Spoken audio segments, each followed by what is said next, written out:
ছাত্র গণ অভ্যুত্থানের 1 মাস পূর্ণ হওয়ায় শহীদদের স্মরণে পাবনায় শহীদ মার্চ কর্মসূচি পালন।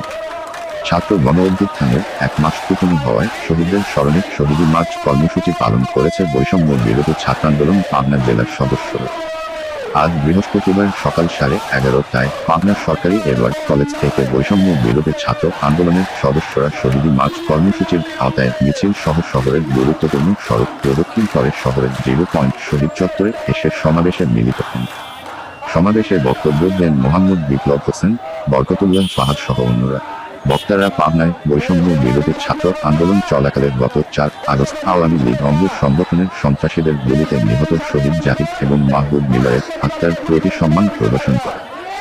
পাশাপাশি অবিলম্বে ছাত্র জনতার উপর গুলি বর্ষণকারী সন্ত্রাসীদের গ্রেফতার এবং দৃষ্টান্তমূলক শাস্তি নিশ্চিতের দাবি জানান। @24 পাবনা।